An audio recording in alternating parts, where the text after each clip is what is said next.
중국산 제품에 대한 미국의 추가 관세 부과 일정이 연기되는 등 미중 갈등이 완화 기조를 보이며 이 원달러 환율이 급락세를 보였습니다. 그리고 우리 양시장 증시도 반등에 성공했습니다. 지난달 취업자 수가 30만 명에 육박해 18개월 만에 가장 크게 늘어났습니다.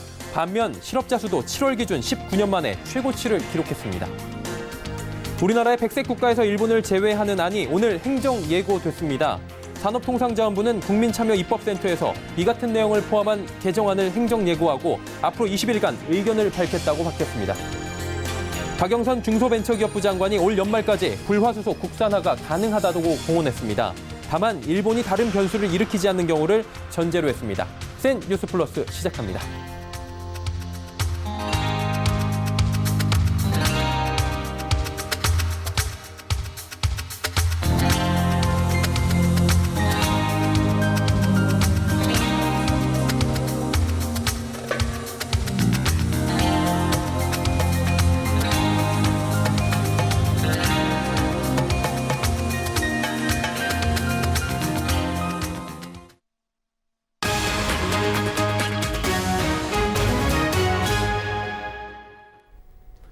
시청자 여러분 안녕하십니까. 센 뉴스 플러스 서정덕입니다. 미중 간의 무역 갈등이 완화 기조를 보이며 오늘 원달러 환율이 15원 20전 내린 달러당 1207원으로 거래를 시작해 9원 50전 내린 1212원 70전에 마무리됐습니다. 이는 현지 시간 13일 미 무역대표부가 특정 중국산 제품에 대한 추가 관세 부과 시점을 12월 15일로 늦추겠다고 발표한 데 따른 영향으로 풀이됩니다. 지난 1일 도널드 트럼프 미국 대통령이 다음 달부터 3천억 달러 규모의 중국산 수입품에 대해 관세 10%를 부과하겠다고 발표했던 게 연기되며 원달러 환율이 최근에 급등분을 되돌리며 달러당 1210원 선 언저리로 하락한 겁니다. 원달러 환율은 한일 간의 무역 전쟁, 미중 간의 무역 갈등, 홍콩 시위 확산 등으로 악재가 겹쳐 전날 1222원 20전에 거래를 마치는 등 종가 기준 3년 5개월여 만에 최고치를 기록한 바 있습니다. 한편 이날 새벽 다우지수 등 뉴욕 증시는 1.44% 상승 마감한 데 이어 코스피는 전 거래일보다 12.54포인트 오른 1938.37포인트에 코스닥 지수는 장중 600선을 상회했다가 597.15포인트로 거래를 마감했습니다. 지난달에 취업자 수가 30만 명 가까이 늘어나며 작년 1월 이후 18개월 만에 가장 많이 늘어난 것으로 나타났습니다. 통계청은 보건사회복지 분야 취업자 수가 가장 많이 늘었고 60대 이상 고령층의 취업자가 크게 늘었다고 설명했습니다. 고현정 기자입니다. 지난달 취업자 수가 1년 6개월 만에 가장 큰 폭으로 늘어났습니다. 통계청이 오늘 발표한 7월 고용 동향에 따르면 지난달 취업자 수는 약 2,700만 명으로 1년 전보다 29만 9천 명 증가했습니다. 지난 5월 이후 꾸준히 20만 명대를 유지해오던 취업자 수 증가폭은 지난달 30만 명대에 육박하는 등 계속 늘어나는 양상입니다. 산업별로는 특히 보건업 및 사회복지 서비스업에서 14만 6천 명이 늘었고 숙박, 음식점업에서 10만 1천 명이, 예술, 스포츠, 여가 관련 서비스업에서 6만 5천 명이 늘었습니다. 반면 제조업과 도소매업 분야 취업자 수는 감소했는데 통계청은 반도체를 비롯한 전자부품과 전기장비 부문 업황이 좋지 않았기 때문이라고 설명했습니다. 연령별로는 60대 이상, 50대, 20대 순으로 취업자 수 증가폭이 컸고 30대와 40대 취업자 수는 줄었습니다. 15세 이상 전체 고용률도 1년 전보다 0.2%포인트 올라 취업자 수와 고용률이 모두 호조세를 보였습니다. 하지만 동시에 실업자 수와 실업률도 상승한 것으로 집계됐습니다. 지난달 실업자 수는 109만 7천 명으로 5만 8천 명 늘었고 실업률은 1년 전보다 0.2%포인트 오른 3.9%로 7월 기준 19년 만에 최고치를 기록했습니다. 통계청은 실업률 상승은 일자리를 찾는 사람이 많아졌다는 뜻이라며 청년층 고용률이 0.5%포인트 상승한 것을 볼 때 구직 활동이 늘어나고 있는 것으로 판단된다고 분석했습니다. 서울경제TV 고현정입니다. 홍남기 경제부총리 겸 기획재정부 장관이 공공임대주택과 도로, 철도사업 등 총 16조 5천억 원 규모의 사회간접자본 사업을 하반기 중에 신속히 집행하겠다고 밝혔습니다. 홍 부총리는 오늘 오전 경제활력대책회의를 열어 이같이 밝힌 뒤 3,600억 원 규모의 스마트 건설 기술 연구 개발 등을 통해 2025년도까지 건설 산업의 생산성과 안정성을 50% 높이겠다고 말했습니다. 또 총사업비 변경 절차를 간소화하고 시공능력 평가 제도를 합리화하는 등 총 26건의 규제를 개선해 불필요한 비용을 줄이고 경영 여건을 개선하겠다고 덧붙였습니다. 아울러 홍 부총리는 대외 여건 악화로 올해 상반기 수출은 전년 동기 대비 8.5% 감소했고 반도체 등 주력 산업의 수출 감소가 두드러졌다며 수출 활성화 대책을 마련해 조만간 발표하겠다고 말했습니다. 정부가 한국의 백색 국가에서 일본을 제외하는 개정안을 행정 예고했습니다. 다음 달까지 의견을 받고 절차를 거쳐 개정안을 시행하겠다고 밝혔는데요. 앞서 일본이 한국을 백색 국가에서 제외하는 수출무역 관리령 개정안을 고시했을 당시에 일본에서는 4만여 건의 의견이 모였습니다. 한국도 국민적 관심이 높은 사안인 만큼 상당히 많은 의견이 모일 것으로 보입니다. 이하라 기자가 보도합니다. 산업통상자원부는 오늘 국민참여입법센터에 전략물자 수출입고시 개정안을 행정예고하고 다음 달 3일까지 의견을 받겠다고 밝혔습니다. 지금까지는 전략물자 수출허가 때 백색 국가에 해당하는 가지역과 그 외의 국가인 나지역으로 구분돼 왔습니다. 이번 개정안에 따르면 이 구분이 가해 1지역과 가해 2지역, 그리고 나지역으로 나눠집니다. 가해 1지역에는 총 28개의 나라가, 신설되는 가해 2지역에는 일본이 단독으로 포함됩니다. 나지역에는 북한, 중국 등 나머지 국가가 들어갑니다. 일본은 가지역에서 신설되는 가해 2지역으로 한 단계 내려가는 겁니다. 산업부는 가해 1지역은 4대 국제수출통제 가입 국가 중 원칙에 맞지 않게 수출통제 제도를 운영하는 국가라고 설명했습니다. 가해 2지역에 들어가는 일본은 허가 심사 기간이 5일에서 15일로 늘어납니다. 그동안 원칙적으로 허용됐던 사용자 포괄허가도 예외적으로만 허용됩니다. 정부는 의견 수렴을 마치면 규제 심사, 법제처 심사 등을 거쳐 다음 달 중에 고시를 시행할 방침입니다. 서울경제TV 이하라입니다. 박영선 중소벤처기업부 장관이 다른 변수가 발생하지 않는다는 전제를 둔다면 올 연말까지 가능한 것 중 하나가 불화수소라고 밝혔습니다. 일본 의존을 탈피할 수 있는 부품과 소재 국산화에 속도가 붙는 모습인데요. 박 장관은 지난 13일 서울 광화문 정부 서울청사 본관에서 브리핑을 갖고 중소기업의 R&D 지원 체계를 대폭 손질하는 개선 방안을 발표했습니다. 김혜영 기자입니다. 정부가 중소기업의 R&D 지원 체계를 뜯어고쳐 일본의 경제규제 조치 품목인 불화수소를 연내 국내에서 생산하기로 했습니다.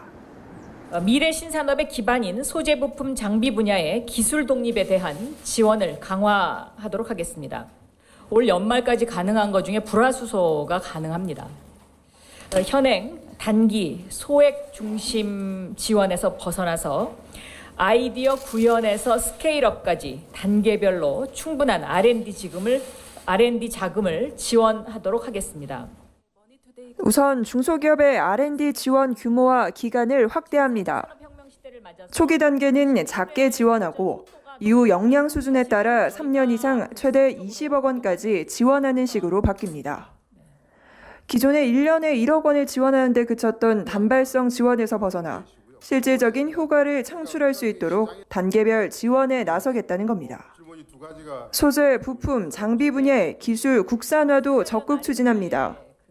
우선 기술적 역량을 보유한 기업 100개를 강소기업으로 올해 안에 지정하고 불화수소 등 시급한 기술 개발에 R&D 자금을 우선 투입한다는 방침입니다. 내년부터는 스타트업 100곳도 선정해 소재 부품 장비 전용 벤처펀드를 통해 R&D와 사업화 자금, 판로 등을 패키지로 지원합니다. 핵심 기술을 보유하고 있지만 상품화하는 데 어려움이 있는 기업을 집중 육성해 국산화를 빠르게 유도하겠다는 겁니다. 이를 위한 R&D에 연간 2천억 원가량을 집중 지원합니다. 이와 함께 미래 먹거리로 꼽히는 시스템 반도체, 바이오, 인공지능 등 4차 산업혁명 전략 기술에 대해서 연간 2천억 원 이상을 투입합니다. 또한 지난해 기준 39%에 그쳤던 산학연 협력 R&D의 비중을 50%까지 확대하는 등 대기업과 중소기업, 학계와 연구기관 간의 협업을 강화해 개방형 혁신을 꾀한다는 방침입니다. 서울경제TV 김혜영입니다. 지난달 말부터 이달 초순까지 우리나라에서 일본을 오가는 여객기 탑승률이 작년보다 10%포인트 이상 떨어진 것으로 나타났습니다. 국토교통부는 오늘 일본 노선 주간 항공 운송 실적을 통해 8월 첫째 주 일본 노선 탑승률이 71.5%로 작년 같은 기간 대비 13%포인트 감소했다고 밝혔습니다. 한 주 전인 7월 마지막 주 탑승률 역시 75.7%로 작년보다 12%포인트 줄었습니다.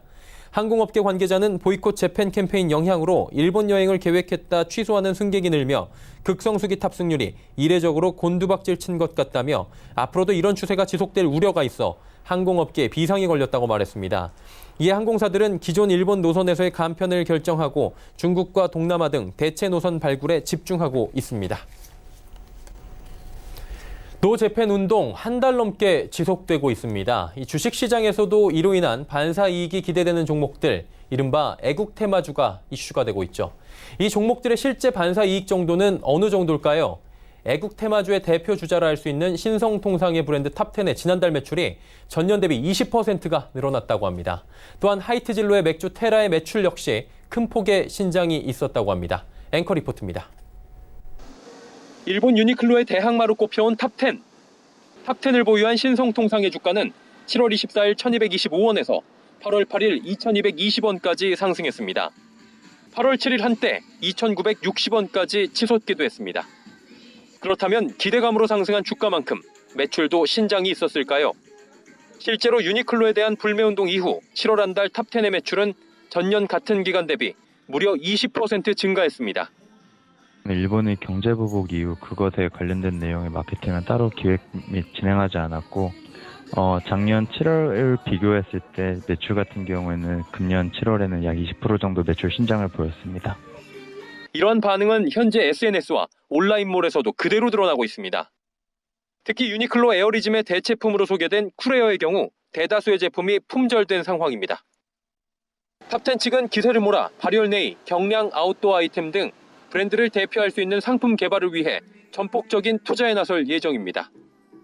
신성통상만큼이나 일본 제품 불매운동 수혜주로 잘 알려진 하이트진로 홀딩스의 주가도 지난달 1일 9,000원에서 8월 12일 1,900원까지 올랐습니다. 하이트진로의 대표 상품인 테라 판매량은 지난 3월 40만 상자에서 4월엔 67만 상자, 5월 94만 상자, 6월 134만 상자, 7월엔 150만 상자까지 늘어났고 8월은 200만 상자까지 예상하고 있습니다. 서울경제TV 서정덕입니다.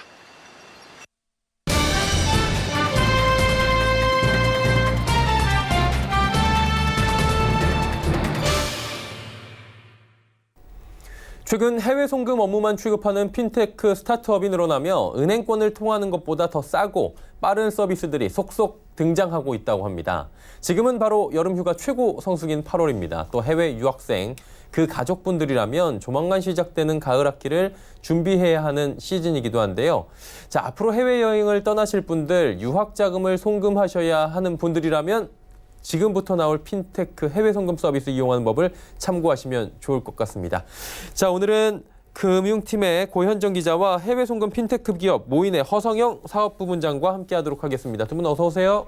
안녕하세요. 네, 일단 가장 궁금한 게 해외 송금인데 핀테크 기업의 서비스와 기존의 서비스가 차별화가 분명히 됐을 것 같아요. 네, 일단 기존 은행은 해외 송금을 하기 위해서 40년 전부터 써오던 딱 한 가지 방법인 스위프트 망을 통한 송금을 하고 있는데요. 이 망을 사용하게 되면 네트워크 사용료를 내야 되고, 그리고 보내는 은행과 받는 은행이 각각 송금 수수료와 수취 수수료를 내야 합니다. 그런데 이제 그 보내고 받는 은행 외에 중간에 다른 중개은행들이 껴있다면 중개은행 수수료도 내야 하는 구조입니다.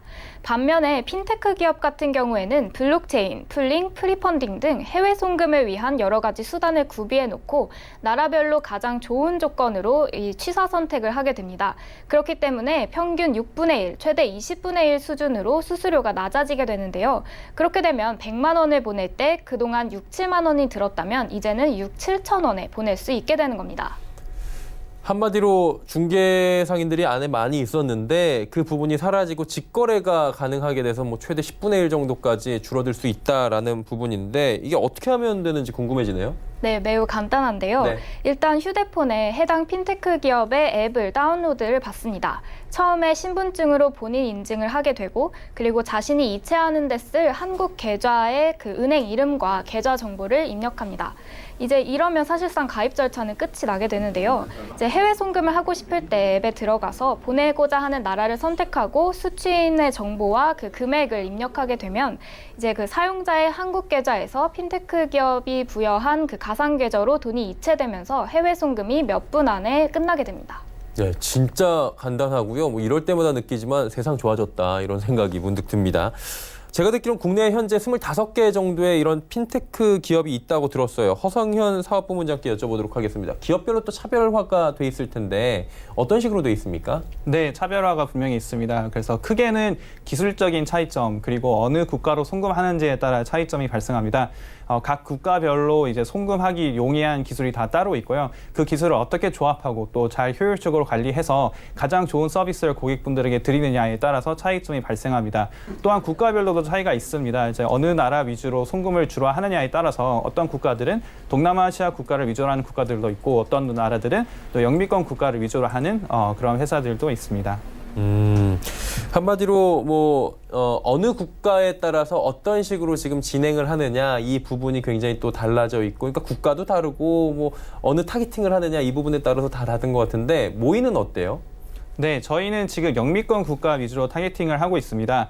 그 이유는 한국에서 해외로 나가는 송금 중에 40% 정도가 외국인 근로자들이 본국으로 송금하는 돈이고요. 또 나머지 40%는 한국 여학생들의 가족분들이 유학생 자녀들에게 송금하는 금액입니다. 또한 나머지 10에서 한 20% 정도는 이제 해외에서 직구하시는 고객분들이 보내시는 돈인데요. 저희는 주로 한국 유학생 및 또 해외 직구하시는 분들을 위한 국가들을 주로 오픈해서 서비스를 제공해 드리고 있습니다. 그래서 저희 고객분들은 대부분이 이제 한국 분들이시고 또 한국 분들이 사용하시기에 굉장히 편하게 서비스가 만들어져 있습니다. 네, 뭐 한인회하고 연결돼 있다 이런 얘기도 있던데요.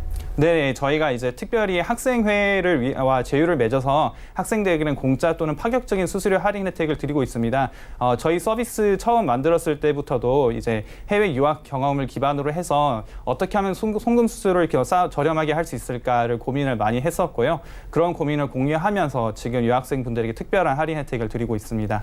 그 학교들은 어디랑 좀 돼 있는지 더 들어볼 수 있나요? 네, 저희가 주로 송금하는 지역들이 중국, 일본, 미국, 싱가포르 등이라고 보시면 되고 그 국가의 학교들은 미국에는 UC 버클리 대학 또는 스탠포드 대학도 있고 싱가포르는 싱가포르 국립대, 중국은 상해교통대 등 여러 학교들이 있습니다.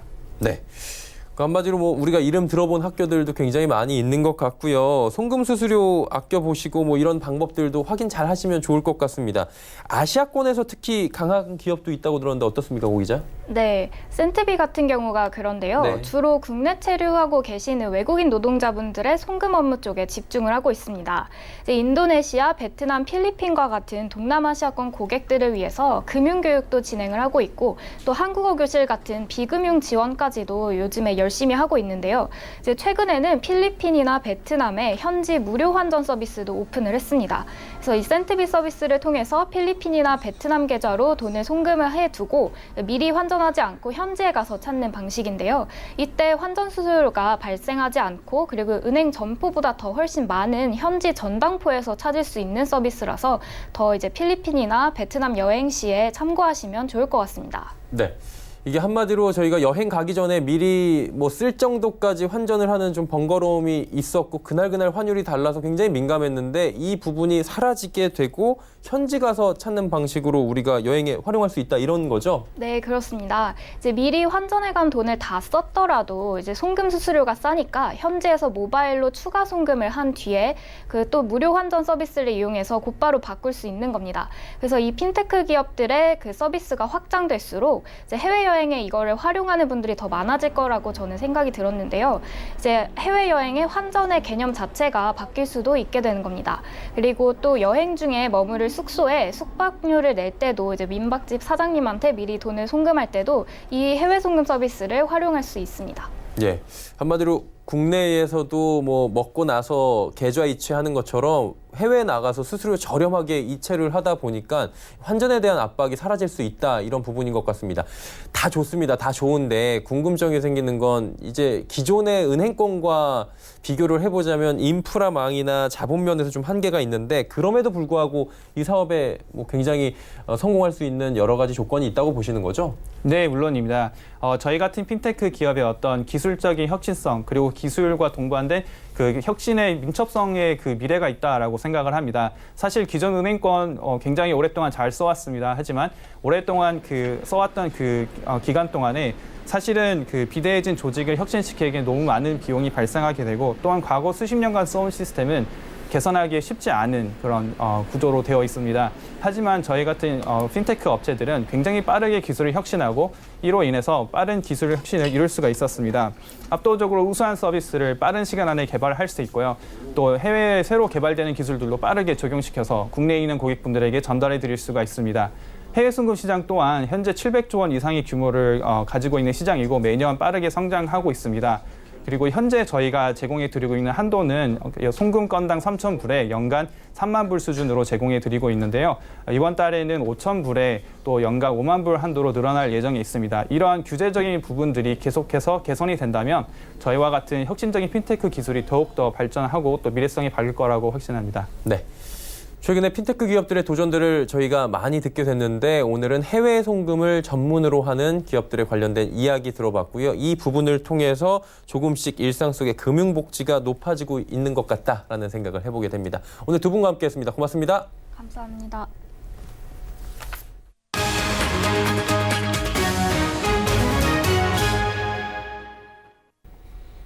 오늘 공고문 읽어주는 남자 공익남 부동산팀의 정창신 기자와 함께합니다. 오늘 알아볼 단지 광주역 태전 경남 아너스빌입니다. 이 단지 주변 시세보다 4천만 원 넘게 비싼 분양가로 말이 좀 많다고 합니다. 여기 단지 인근에 송전탑도 있어서 살기에 괜찮을까 고민하는 분들도 많이 계신 것 같습니다. 일단 어제 1순위 청약에선 대거 미분양이 났다고 합니다. 오늘 2순위 청약 접수 중인데 정 기자, 인근 단지 시세와 좀 비교해 보셨다고 해요.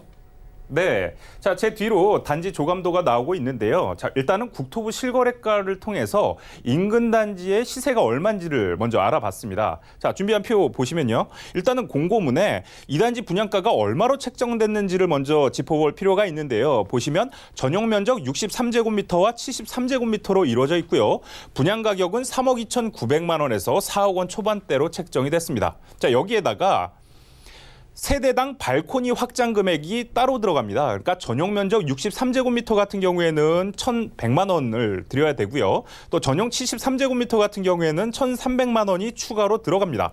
자, 이런 점을 기억하시고 아너스빌 단지 전용 73C 주택형의 경우에 분양가가 3억 9,800만 원인데요. 여기에 발코니 확장비 아까 1,300만 원이라고 말씀을 드렸죠. 그러면 이 집을 결국은 사기 위해서는 4억 1,100만 원이 필요하다라는 계산이 되고요. 자, 아까 말씀드린 대로 국토부 실거래가 통해서 인근 단지를 알아봤더니 태전효성 해링턴 플레이스 단지가 작년 6월에 입주를 했습니다. 지난 3월에 실제 거래된 실적이 있었는데 같은 평형, 같은 층이 3억 6,500만 원에 거래가 됐습니다. 그러니까 지금 분양하는 단지가 무려 4,600만 원이나 더 비싸다라는 것을 알 수가 있습니다. 네.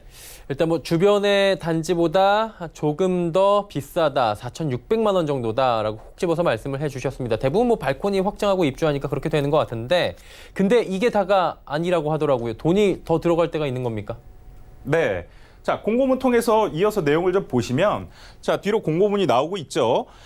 계약자 중도금 대출 안내라고 명시를 해놨습니다. 이게 뭐냐면, 자, 보통 중도금은 1차에서 6차까지 6번에 걸쳐서 나눠내는데 이걸 대출해주는 대신에 이자는 후불, 나중에 내라라는 뜻입니다. 자, 60% 범위 내에서 이자 후불제가 적용된다고 했는데요. 자, 보시면 예를 들어서 아너스빌 단지의 73C 주택형의 경우 중도금, 그러니까 분양가의 60%니까 2억 4,400만 원이 되고요. 지금 집단대출금리가 2.55% 정도 되거든요. 이걸 적용하면 연 620만 원가량의 대출이자가 발생이 됩니다. 자, 이거를 그럼 언제 내느냐? 이자 후불제라고 했으니까 중도금을 갚아내는, 그러니까 입주 직전에 잔금을 내기 직전 그 시점에 이 620만 원가량의 이자를 또 동시에 갚아 나가야 된다라는 뜻입니다. 자, 이 단지 공고문에서 알아봤더니 2022년 3월에 입주 예정이다, 이렇게 명시를 해놨습니다.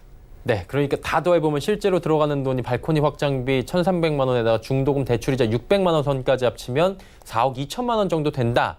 그러다 보니까 비싸다는 소리가 나오는 건데, 그렇다면 공고문에서 주의해야 할 점들이 또 있습니까? 네. 공고문 이어서 알아보면요. 자, 이런 부분이 있습니다. 타일 마감 부분에 대해서는 몰탈 떠붙임 공법을 쓴다. 그래서 몰탈이 100%로 충진되지 않아서 빈 공간이 발생될 수 있다라고 명시를 해놨는데요. 자, 이게 무슨 말이냐면 우리가 화장실 벽에 보면 타일이 붙여져 있는데 이 타일을 붙일 때 타일 뒷면에다가 접착제를 바르는데 이 접착제를 100% 꼼꼼하게 바르지 않는 공법이기 때문에 빈 공간이 발생된 채로 이 벽에다가 타일을 붙이는 방법이다. 이런 소리입니다. 이렇게 되면 어떻게 되느냐? 때에 따라서는 이 벽에 붙은 타일이 떨어질 가능성이 있다, 이런 얘기거든요. 그러니까 근데 굳이 이런 내용을 이 공고문에 왜 써놨냐 하면은, 자, 입주민들이 살다가 화장실에 타일이 갑자기 뚝뚝 떨어지면 항의를 할 거 아닙니까? 그래서 이런 벽에 붙은 타일이 떨어지는 것은 몰탈 떠붙임 공법이라는 방법을 통해서 붙였기 때문에 떨어질 가능성이 있다는 것을 미리 알린다라는 그런 의도거든요. 그래서 이런 점 미리 좀 알아두셔야겠고요. 또 하나, 공고문에 보면 인근 고압선은 현장 확인을 반드시 하시기 바란다라고 명시를 해놨습니다. 딱 봐도 단지 주변에 이 고압선이 있다라는 얘기인데, 실제로 알아봤더니 이 단지 주변에는 송전탑이 지금 한 개가 크게 있거든요. 그래서 입주 시점에도 이 철탑이 있을 가능성이 굉장히 높기 때문에 이런 점은 미리 알아두셔라라는 점 명심하셔야겠습니다.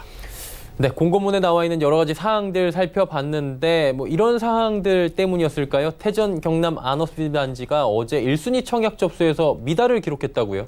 네.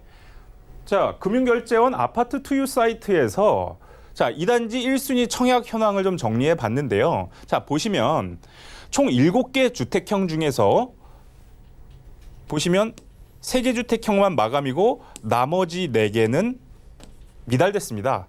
자, 가장 많은 공급 세대 수를 기록하고 있는 게 63A 주택형인데 220세대가 공급이 됐는데 실제 접수한 것은 166명에 불과했습니다. 그러니까 24가구가 미달이 났다는 뜻이고, 이런 식으로 어제 1순위로 총 574가구를 분양을 했는데 이 중에 91가구가 미달이 났다, 이런 뜻입니다. 그래서 오늘 지금 2순위 청약 접수가 이루어지고 있고요. 자, 이 단지 조금 더 알아보면, 자, 지금 뒤로 조감도가 나오고 있는데 이 단지는 지하 2층부터 지상 24층까지 7개 동 규모고요. 아까 말씀드렸다시피 전용 면적은 73제곱미터로 이루어져 있습니다. 총 624세대로 이루어져 있는데, 자, 이 중에 574세대를 일반 분양하고 있습니다. 네, 알겠습니다. 광주역 태전 경남 아너스빌에 대한 공고문들 꼼꼼하게 살펴봤습니다. 부동산팀의 정창신 기자와 함께했습니다. 고맙습니다. 네.